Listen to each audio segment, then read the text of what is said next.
Hi, everyone. 2 years ago, my life changed forever. My wife, Kelsey, and I welcomed our daughter, Leela, into the world.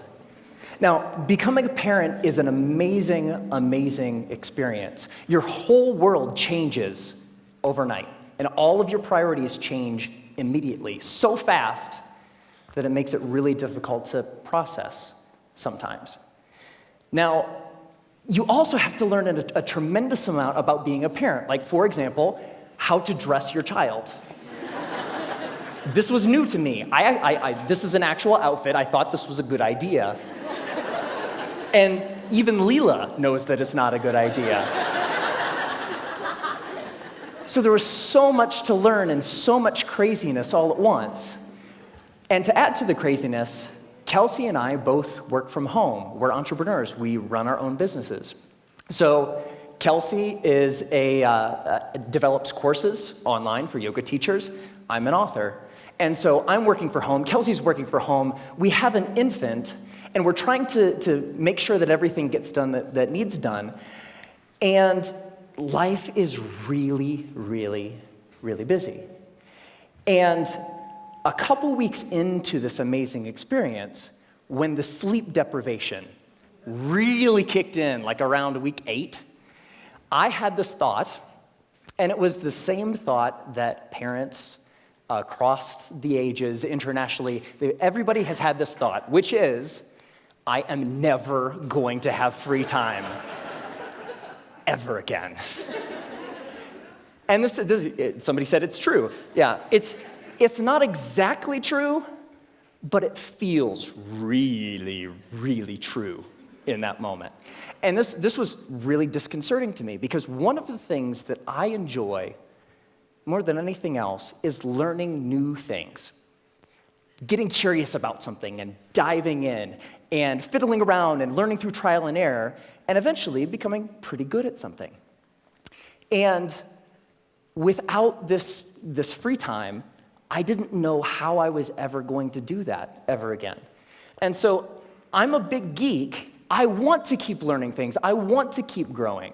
And so what I decided to do was go to the library and go to the bookstore and look at what research says about how we learn and how we learn quickly.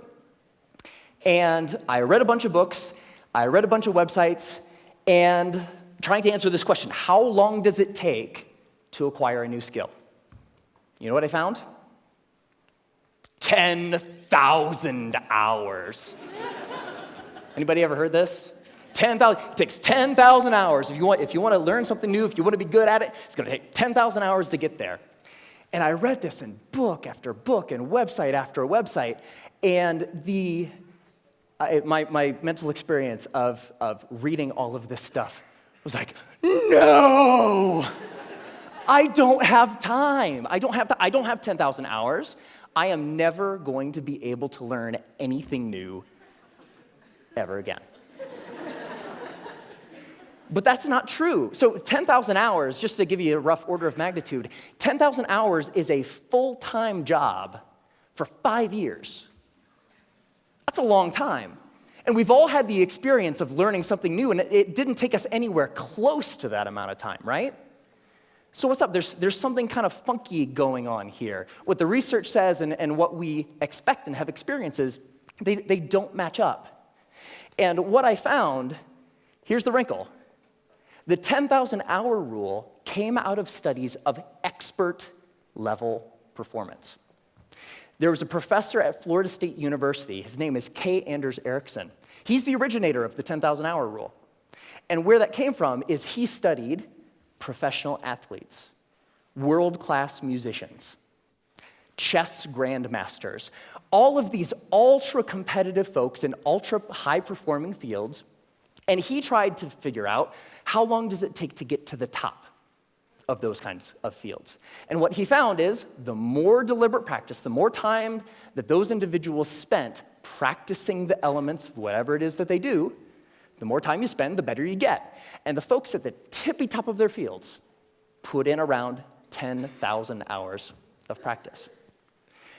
Now, we were talking about the game of telephone a little bit earlier. here's what happened.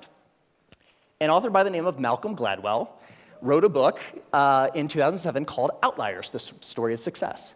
And the centerpiece of that book was the 10,000 hour rule. Practice a lot, practice well, and you will do extremely well. You'll reach the top of your field. So the message, what Dr. Erickson was actually saying is, it takes 10,000 hours to get to the top of an ultra-competitive field in a very narrow subject. That's what that means. But here's what happened. Ever since Outliers came out, immediately came out, reached the top of the bestseller list, stayed there for 3 solid months. All of a sudden, the 10,000 hour rule was everywhere. And a society-wide game of telephone started to be played.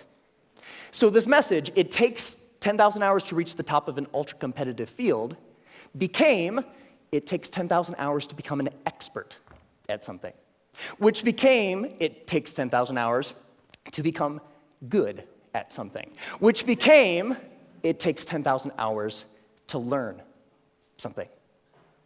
But that last statement, it takes 10,000 hours to learn something, it's not true. It's not true.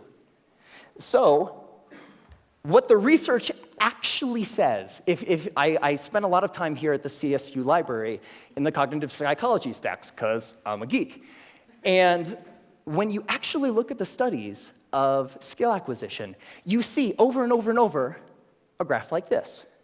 Now, researchers, whether they're studying a motor skill, something you do physically, or a mental skill, they like to study things that they can time, because you can quantify that, right? So they'll give research participants a little task, something that requires physical arrangement or something that requires learning a little mental trick, and they'll time how long a participant takes to complete the skill. And here's what this graph says. When you start, so when researchers gave participants a task, it took them a really long time because it was new and they were horrible. With a little bit of practice, they get better and better and better, and that early part of practice is really, really efficient. People get good at things with just a little bit of practice. Now, what's interesting to note is that if, we don't really, for skills that we want to learn for ourselves, we don't care so much about time, right? We just care about how good we are, whatever good happens to mean. So if we relabel performance time to how good you are, the graph flips, and you get this famous and widely known, this is the learning curve. And the story of the learning curve is when you start, you're grossly incompetent and you know it, right? With a little bit of practice, you get really good really quick. So that early level of improvement is really fast. And then at a certain point, you reach a plateau, and the subsequent gains become much harder to get. They take more time to get. Now, my question is, I want that, right? How long does it take from starting something and being grossly incompetent and knowing it to being reasonably good in, hopefully, as short a period of time as possible? So, how long does that take? Here's what my research says. 20 hours. That's it. You can go from knowing nothing about any skill that you can think of. Want to learn a language? Want to learn how to draw? Want to learn how to juggle flaming chainsaws? If you put 20 hours of focused, deliberate practice into that thing, you will be astounded at how good you are. 20 hours is doable. That's about 45 minutes a day for about a month, even skipping a couple days here and there. 20 hours isn't that hard to accumulate. Now, there's a method to doing this, because it's not like you can just start fiddling around for about 20 hours and expect these massive improvements. There's a way to practice intelligently. There's a way to practice efficiently that will make sure that you invest those 20 hours in the most effective way that you possibly can. And here's the method. It applies to anything. The first is to deconstruct the skill. Decide exactly what you want to be able to do when you're done, and then look into the skill and break it down into smaller and smaller pieces. Most of the things that we think of as skills are actually big bundles of skills that require all sorts of different things. The more you can break apart the skill, the more you're able to decide what are the parts of this skill that will actually help me get to what I want, and then you can practice those first. And if you practice the most important things first, you'll be able to improve your performance in the least amount of time possible. The second is learn enough to self-correct. So get 3 to 5 resources about what it is you're trying to learn. Could be books, could be DVDs, could be courses, could be anything. But don't use those as a way to procrastinate on practice. I know I do this, right? Get like 20 books about the topic. It's like, I'm gonna start learning how to program a computer when I complete these 20 books. No, that's procrastination. What you want to do is learn just enough that you can actually practice and self-correct or self-edit as you practice. So the learning becomes a way of getting better at noticing when you're making a mistake and then doing something a little different. The third is to remove barriers to practice. Distractions, television, internet, all of these things that get in the way of you actually sitting down and doing the work. And the more you're able to use just a little bit of willpower to remove the distractions that are keeping you from practicing, the more likely you are to actually sit down and practice, right? And the fourth is to practice for at least 20 hours. Now, most skills have what I call a frustration barrier. You know, the grossly incompetent knowing it part. That's really, really frustrating. We don't like to feel stupid. And feeling stupid is a barrier to us actually sitting down and doing the work. So by pre-committing to practicing whatever it is that you want to do for at least 20 hours, you will be able to overcome that initial frustration barrier and stick with the practice long enough to actually reap the rewards. All right? That's it. It's not rocket science. 4 very simple steps that you can use to learn anything. Now, this is easy to talk about in theory, but it's more fun to talk about in practice. So one of the things that I've wanted to learn how to do for a long time is play the ukulele. Has anybody seen Jake Shimabukuro's TED Talk where he plays the ukulele and makes it sound like he's like an ukulele god? It's amazing. It's like, I saw that, it's like, that is so cool. It's such a neat instrument. I would really like to learn how to play. And so I decided that to test this theory, I wanted to put 20 hours into practicing the ukulele and see where we got. And so the first thing about playing the ukulele is in order to practice, you have to have one, right? So I got an ukulele, and my lovely assistant, thank you, sir. I think I need the cord here. It's not just an ukulele, it's an electric ukulele. Yeah. So the first couple hours are just like the first couple hours of anything. You have to get the tools that you're using to practice. You have to make sure that they're available. My ukulele didn't come with strings attached. I had to figure out how to put those on. Like, that's kind of important, right? And learning how to tune and learning how to make sure that all of the things that need to be done in order to start practicing get done, right? Now, one of the things when I was ready to actually start practicing was I looked in online databases and songbooks for how to play songs. And they say, okay, ukuleles, you can play more than one string at a time, so you can play chords. That's cool. You're accompanying yourself. Yay, you.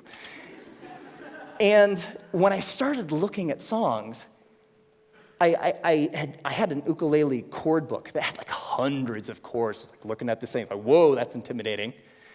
But when you look at the actual songs, you see the same chords over and over, right? As it turns out, playing the ukulele is kind of like doing anything. There's a very small set of things that are really important and techniques that you'll use all the time. And so in most songs, you'll use 4, maybe 5 chords, and that's it. That's the song. You don't have to know the hundreds as long as you know the 4 or the 5. So while I was doing my research, I found a wonderful little medley of pop songs by a band called Axis of Awesome. And somebody knows it. And what Axis of Awesome says is that you can learn, or you can play pretty much any pop song of the past 5 decades if you know 4 chords. And those chords are G, D, E minor, C. 4 chords, pump out every pop song ever, right? So I thought, this is cool. I would like to play every pop song ever. So that was the first song I decided to learn, and I would like to actually share it with you. Ready? All right.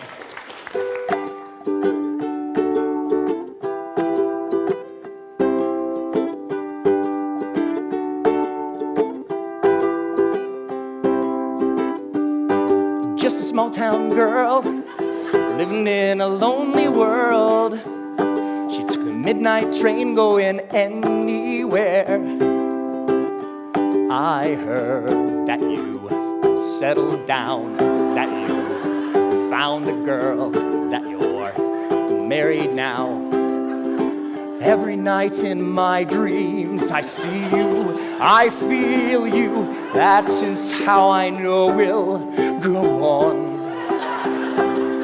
I won't hesitate no more, no more. It cannot wait, I'm yours. 'Cause you are amazing. We did amazing things. If I could, then I would. I'd go wherever you will. And can you feel the love tonight? Can I live with or without you? When I find myself in times of trouble, Mother Mary comes to me. Sometimes I feel like I don't have a partner. No woman, no cry, Mama, this surely is a dream. I come from a land down under. Once a jolly swag man camped by a billabong. Hey, I just met you, and this is crazy. Now here's my number, so call me. Hey, sexy lady, whoop, whoop, whoop, whoop, whoop 'em Gangnam Style. Time to say goodbye. Closing time. Every new beginning comes from some other beginning's end.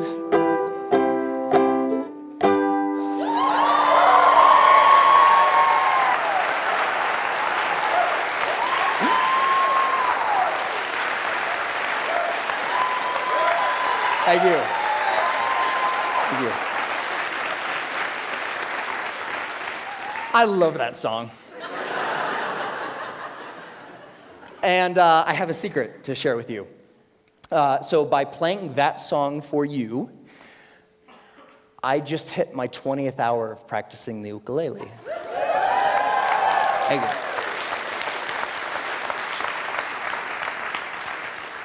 And so it's amazing, pretty much anything that you can think of.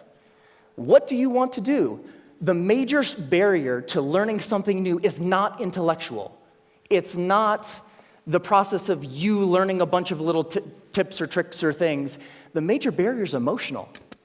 We're scared. Feeling stupid doesn't feel good. In the beginning of learning anything new, you feel really stupid. So the major barrier is not intellectual, it's emotional. But put 20 hours into anything. Doesn't matter. What do you want to learn? You want to learn language? You want to learn how to cook? You want to learn how to draw? What turns you on? What lights you up? Go out and do that thing. It only takes 20 hours. Have fun.